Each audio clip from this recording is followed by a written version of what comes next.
नमस्ते दोस्तों, मैं हूं रघुनंदन नुगजा और आप देख रहे हैं हमारे YouTube चैनल आरवीज कॉमर्स ट्यूटोरियल। दोस्तों, पिछले लेक्चर में हमने इंट्रोडक्शन पढ़ा था इलास्टिसिटी ऑफ डिमांड का। इलास्टिसिटी क्या होता है, इलास्टिसिटी ऑफ डिमांड में हम लोग क्या पढ़ने वाले हैं इसका। इस लेक्चर में हम लोग शुरू करने वाले हैं हमारा टाइप्स ऑफ इलास्टिसिटी से। तो बिना समय गवाए शुरू करते हैं हमारे टाइप्स ऑफ इलास्टिसिटी। अभी types of elasticity of demand में हमें ये देखना है कि हमारी जो डिमांड है वो कौन कौन से फैक्टर से कितना कितना परसेंटेज चेंज हो सकती है। तो डिमांड कौन कौन से फैक्टर से चेंज होती है, हमने पिछले चैप्टर में पढ़ा। इनकम से चेंज होती है, सबसे इंपॉर्टेंट प्राइस से चेंज होती है। प्राइस कम ज़्यादा करो तो डिमांड कम ज़्यादा हो जाती है। और क्या होता है, सब्सटीट्यूट के प्राइसेस से कम ज़्यादा हो जाती है। ये 3-4 फैक्टर, साइज ऑफ पॉपुलेशन से हो जाती है। तो इन सब के रिलेशन से क्या होती है, डिमांड चेंज होती है, डिमांड रिस्पॉन्स करती है। तो हमें क्या पढ़ना है, इधर 3 ही फैक्टर्स पढ़ना है सिर्फ, कि इनकम इलास्टिसिटी ऑफ डिमांड मतलब इनकम चेंज होने से कितना डिमांड चेंज हो रहा है। प्राइस इलास्टिसिटी ऑफ डिमांड मतलब प्राइस चेंज होने से कितना डिमांड चेंज हो रहा है। और क्रॉस इलास्टिसिटी मतलब सब्सटीट्यूट की प्राइस चेंज होने से मेन प्रोडक्ट की डिमांड पे क्या फर्क पड़ रहा है, ये हमें देखना है types of elasticity of demand में। बढ़ते हैं हमारे पहले टाइप की तरफ। पहला टाइप है दोस्तों इनकम इलास्टिसिटी। आपको वर्ड पर से ही ध्यान में आना चाहिए। इनकम इलास्टिसिटी में हम लोग क्या पढ़ने वाले। इलास्टिसिटी मैंने बोला आपको रिस्पॉन्सिवनेस ऑफ द चेंज, मतलब क्या कि एक फैक्टर चेंज हुआ तो दूसरा फैक्टर क्या कैसे रिएक्ट करेगा, इसको बोलेंगे हम लोग इलास्टिसिटी। अब इनकम इलास्टिसिटी मतलब क्या कि हम लोग क्या करेंगे, इनकम चेंज करेंगे, मतलब change of income change in demand में कैसा रिस्पॉन्स करेगा, मतलब डिमांड कैसे चेंज होगी, कैसे रिस्पॉन्ड करेगी चेंज इन इनकम को, इसको बोलते हैं इनकम इलास्टिसिटी। तो सिंपल सी डेफिनेशन है, degree of responsiveness of change in the quantity demanded. Change क्या हो रहा है, क्वांटिटी डिमांडेड चेंज हो रहा है। क्यों चेंज हो रहा है, due to change in the income only. इधर हम लोग क्या करेंगे, सिर्फ इनकम चेंज करेंगे और देखेंगे कि हमारी डिमांड कैसे चेंज होती है, क्वांटिटी डिमांडेड कैसे चेंज होती है, और अदर फैक्टर्स रिमेनिंग कांस्टेंट। तो इसका एक हम लोग अभी मैथमेटिकल रिप्रेजेंटेशन देख लेते हैं। अब हम देखते हैं कि इनकम इलास्टिसिटी को हम लोग मैथमेटिकली कैसे रिप्रेजेंट करेंगे। इसके पहले वाली स्लाइड आपको याद आ रही होगी, तो मैंने एक सेंटेंस लिखा था कि ratio of percentage change in quantity demanded to the ratio of percentage change in other factors any factors. इसको ही हम लोग इधर कंटिन्यू करते हैं। अब इनकम इलास्टिसिटी डोनेट करते हैं हम ई से, इनकम को डोनेट करेंगे वाई से। तो E Y is equal to, मतलब income elasticity is equal to क्या होगा, हमें क्या करना है, रिस्पॉन्सिवनेस देखना है कि कैसे क्वांटिटी डिमांडेड चेंज होगी चेंज इन इनकम से। तो सिंपली हम क्या करेंगे, जब हमें रिस्पॉन्सिवनेस देखना होता है तो मैथमेटिकली हम लोग यूज करते हैं रेशियो। ठीक है, तो अभी हम लोग रेशियो यूज करेंगे। इसका इनकम इलास्टिसिटी ऑफ डिमांड का रेशियो आता है percentage change in quantity demanded divided by percentage change in income, मतलब कितना परसेंट चेंज ऑफ इनकम होने से कितना परसेंट चेंज ऑफ डिमांड होगा। इसको अभी हम मैथमेटिकली सॉल्व कर लेते हैं। परसेंटेज का परसेंटेज कॉमन रह गया, चेंज इन क्वांटिटी डिमांडेड। अब चेंज को मैथमेटिकली क्या बोलते हो दोस्तों, डेल्टा। आपको याद आ रहा होगा, तो चेंज को मैथमेटिकली सिंबल है डेल्टा। जब भी कभी हमें रेशियो प्रोपोर्शन में चेंज यूज करना होता है, हम लोग इस ट्राइंगल का इस्तेमाल करते हैं जिसका मतलब है डेल्टा। ठीक है, divided by percentage delta Y, मतलब कितना परसेंटेज इनकम में चेंज हुआ। अब इस एग्जांपल को और सॉल्व कर लेते हैं हम आगे। इज इक्वल टू, इधर आगे लिख रहा हूं मैं, नीचे जगह नहीं है मेरे पास। तो परसेंटेज डेल्टा क्यू मतलब change in Q. Change in Q कैसे निकालेंगे हम लोग, delta Q divided by Q. जब हमें कुछ परसेंटेज निकालना होता है दोस्तों, 90 डिवाइडेड बाय 100, तो हम क्या करते हैं, जो ओरिजिनल है उसको मतलब 100 को नीचे लेते हैं और कितना परसेंटेज चेंज हुआ उसको ऊपर लेते हैं। उसी को मैंने मैथमेटिकल फॉर्म में डाल दिया, divided by delta Y divided by Y, मतलब कितना चेंज ऑफ इनकम हुआ डिवाइडेड बाय ओरिजिनल इनकम कितना था। अब इसको और अगर हम लोग मैथमेटिकली सॉल्व करें इस स्टेप से नीचे, तो ये हो जाएगा delta Q divided by Q, और इनटू जाके ये जो रेशियो है वो रिवर्स होके ऊपर आ जाएगा, y divided by delta y। तो elasticity of income elasticity of demand का ये फाइनल इक्वेशन आता है दोस्तों, delta Q divided by Q into y divided by delta Y. अगर आपको एग्जाम में क्वेश्चन आया कि समझो चेंज इन क्वांटिटी इतना है, चेंज इन इनकम इतना है, और इस पर से आप लोग इलास्टिसिटी ऑफ डिमांड निकालिए, तो आपको क्या करना है, सिंपली इस फॉर्मूले में इसको पुट करना है। अब ये फॉर्मूला हमने डिराइव कैसे किया पहले से देख लेते हैं कि इनकम इलास्टिसिटी ऑफ डिमांड मतलब क्या, percentage change in quantity demanded divided by percentage change in income. मतलब हमें क्या करना है, कितने परसेंट चेंज क्वांटिटी डिमांड हुआ और कितने परसेंट चेंज इनकम हुआ, ये मैथमेटिकली सिर्फ पुट करना है। वो पुट कर लिया कि हमारा आ गया इनकम इलास्टिसिटी ऑफ डिमांड। अभी इसमें क्या करना है, आपको एक दो टर्म ध्यान में रखना है। ये जो y है दोस्तों, y है, इधर लिख देता हूं ओरिजिनल इनकम, y है ओरिजिनल इनकम। जिधर जिधर मैंने डेल्टा लिया है, डेल्टा मतलब चेंज है, मतलब अगर ये y ओरिजिनल इनकम है तो डेल्टा y है चेंज इन द इनकम, मतलब सिर्फ चेंज कितना हुआ। अगर समझिए मेरी इनकम पहले 1 लाख थी, अब 1,10,000 हुई, तो चेंज कितना हुआ दोस्तों, 1,10,000 चेंज नहीं हुआ, चेंज सिर्फ 10,000 हुआ, तो वो 10,000 मुझे इधर लिखना है, ठीक है। क्यू है ओरिजिनल क्वांटिटी, ओरिजिनल क्वांटिटी, और डेल्टा क्यू है चेंज्ड क्वांटिटी। तो इतना हमें याद रखना है इस फॉर्मूला में, income elasticity of demand is equal to delta Q divided by Q into Y divided by delta Y. इतना हमें इनकम इलास्टिसिटी ऑफ डिमांड में याद रखना है। अभी इसके एग्जांपल्स है हम लोग एक्सरसाइज में पूरे पूरे सॉल्व कर लेंगे। अब हमें देखना है क्रॉस इलास्टिसिटी ऑफ डिमांड। अब ये क्रॉस इलास्टिसिटी ऑफ डिमांड क्या होता है। क्रॉस इलास्टिसिटी ऑफ डिमांड दोस्तों दिखता है सब्स्टिट्यूट के केस में। सब्स्टिट्यूट के केस में क्या होता है, क्रॉस इलास्टिसिटी ऑफ डिमांड होता है। इलास्टिसिटी हम लोग पढ़ते आ रहे क्या है, responsiveness of change. Cross elasticity से हम लोग ये ध्यान में ला सकते हैं कि इस शब्द से ही हमें ध्यान में आ सकता है कि ये क्या हो सकता है। इलास्टिसिटी मतलब चेंज इन डिमांड, डिमांड तो चेंज होने वाली है, बट किसके वजह से चेंज होने वाली है, प्राइसेस ऑफ अ सब्स्टिट्यूट। मतलब एक सब्स्टिट्यूट की प्राइस चेंज होने से क्या होने वाली है, दूसरे क्वांटिटी की डिमांड चेंज होने वाली है। अब ये कैसे होता है देख लेते हैं। पहले डेफिनेशन देखते हैं कि change in the quantity demanded of one commodity due to change in the price of another commodity. मतलब कोई एक दूसरी ही कमोडिटी है जिसकी प्राइस चेंज हो गई, और उसकी प्राइस चेंज होने से हमारी डिमांड में क्या हो गया, चेंज हो गया। अब ये किधर होता है, ये होता है सब्स्टिट्यूट में केस में।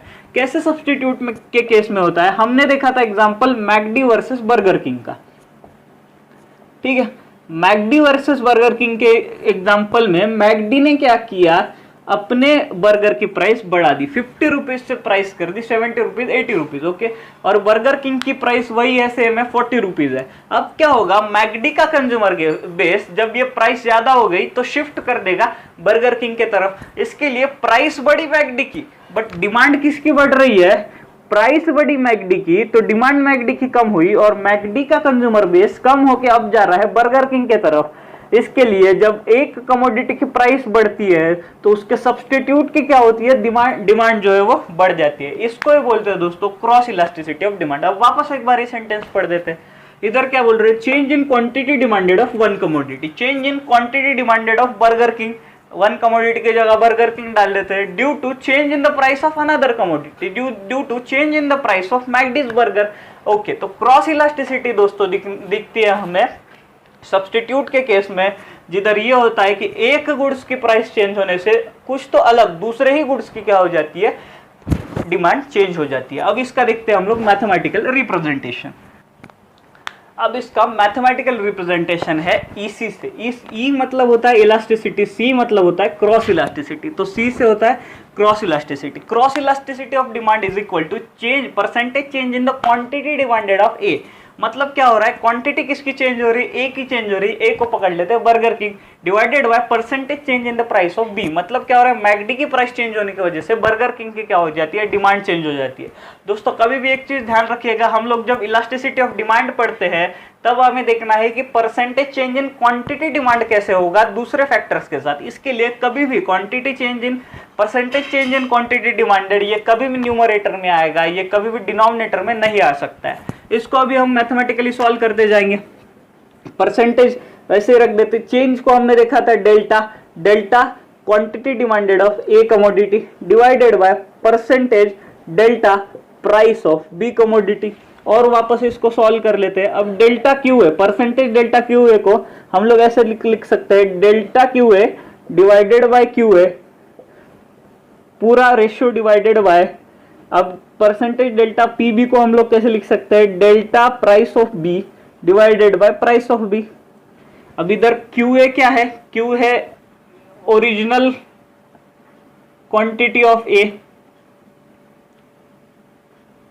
पी बी है original price of B, original price of B, और डेल्टा है चेंज, मतलब एक फैक्टर चेंज होने की वजह से दूसरे फैक्टर में कितना चेंज आया। अब इसको और मैथमेटिकली सॉल्व कर लेंगे।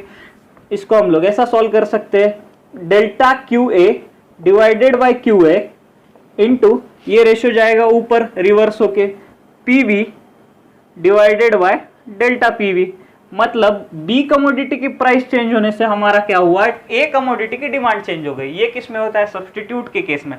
तो आपको क्रॉस इलास्टिसिटी ऑफ डिमांड में इतना ही याद रखना है, delta Q A divided by Q A into P B divided by delta P B. और ये आप कैसे याद रख सकते हैं, सिंपली आपने अगर ये फॉर्मूला याद रख लिया कि इलास्टिसिटी ऑफ डिमांड निकालना है तो हमको इतना याद रखना है कि डिमांड क्या होना चाहिए, ऊपर होना चाहिए। तो डिमांड आ गया ऊपर न्यूमरेटर में, डिवाइडेड बाय किससे हम लोग चेंज कर रहे हैं, क्रॉस इलास्टिसिटी में दूसरे की प्राइस चेंज होने की वजह से हमारी क्वांटिटी चेंज हो रही है, इसके लिए हम लोग दूसरे की प्राइस ले लेंगे और इससे आप लोग सॉल्व करते जाएंगे तो आपको आंसर मिल जाएगा। अब बढ़ते हैं हमारे तीसरे type of elasticity of demand की तरफ। अब हमारा तीसरा और इस कड़ी में लास्ट है type of elasticity of demand, वो है प्राइस इलास्टिसिटी ऑफ डिमांड।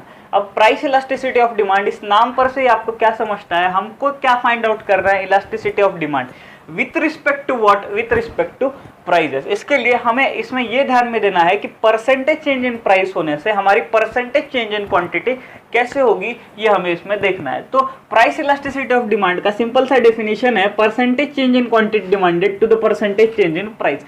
ये हमने पिछला पूरा चैप्टर 3A में यही पढ़ा कि प्राइस चेंज होने से क्वांटिटी कैसे चेंज होती है वगैरह वगैरह, वो सब वही है दोस्तों प्राइस इलास्टिसिटी ऑफ डिमांड। और सबसे इंपॉर्टेंट है इलास्टिसिटी ऑफ डिमांड इस चैप्टर में प्राइस इलास्टिसिटी ऑफ डिमांड, क्योंकि इसी प्राइस इलास्टिसिटी ऑफ डिमांड को हमें अभी डिटेल में आगे पढ़ना है। अब इसका मैथमेटिकल इक्वेशन कैसे आएगा हम लोग देख लेते हैं।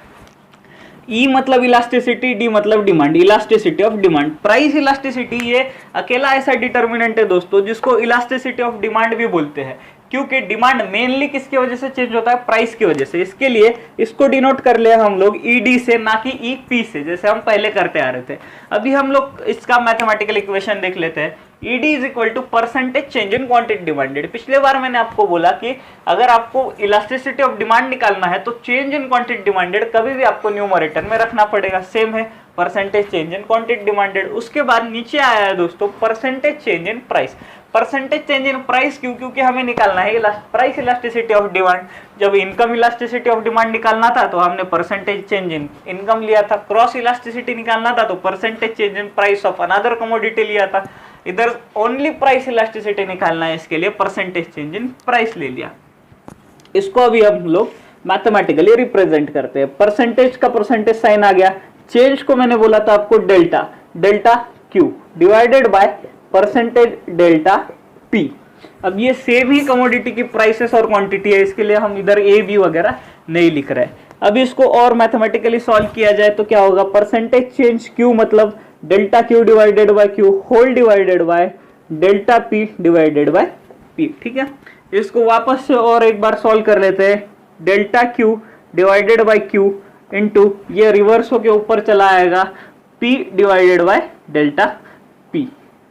तो दोस्तों अगर आपको आया कि प्राइस इलास्टिसिटी ऑफ डिमांड आपको निकालना है तो आपको क्या करना होगा, इस इक्वेशन का यूज करना होगा, delta Q divided by Q into P divided by delta P. Simply आप लोग इतना ध्यान रख सकते हैं, फॉर्मूला याद रखने की कोई जरूरत नहीं है। अगर आपको सिर्फ एक चीज याद रखी है कि आप लोग कंसेप्चुअली जाएंगे, कंसेप्चुअली क्या जाएंगे, नाम पर से ही निकाल लेंगे, नाम पर से ही फॉर्मूला बन जाता है।